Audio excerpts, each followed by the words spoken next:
All right, that's the U.S. President Donald Trump interacting with the media at the White House ahead of his visit to the villages in Florida. He's flying to Florida today. But before that, he's spoken with the media. A couple of important statements that he made. He talked about the Iran war. He talked about the Iraqi Prime Minister, about NATO, about his upcoming China visit.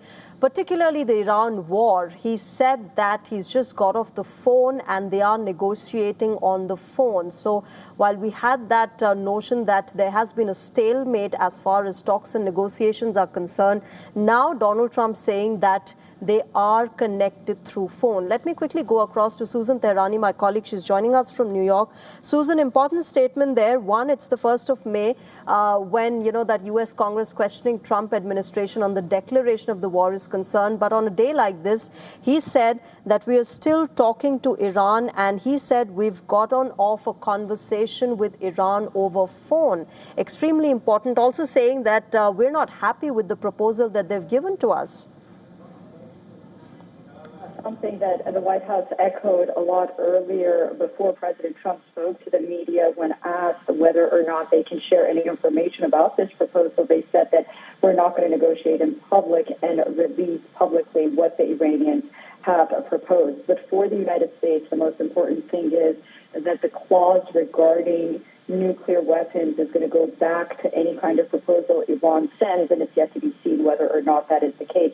I think it was very interesting that the president also said that while he had a conversation with Iran, he said that they're very disjointed and they're very, quote unquote, confused. Saying that he had a conversation, but again, it almost appears that the United States doesn't know if they're exactly talking to the people that are in charge in Iran, as President Trump has said time and again, or whether or not they're fighting factions. That's why there is this somewhat of a stalemate despite these conversations. President Trump's comments were interesting, but they weren't anything new. I almost feel like for the past few weeks, every Thursday or Friday, we've heard similar statements from the president, that we're having a conversation. We either blow them up or they come to the negotiating table. I prefer not to blow them up. Very similar comments made by the president in past weeks, too. That's right. He's, repeated most of his statements, but this phone bit, which he said, Susan, was something that he hasn't said earlier. So we'll have to wait and see how that proceeds further. He's also talked about how Lebanese leaders will be visiting the White House so that Israel-Lebanon conflict that has been going on, that will be addressed directly in person as well. Susan, thanks very much for joining us at the moment. That is Donald Trump. Saying that he's unhappy with the proposal and that U.S. is in touch with Iran telephonically.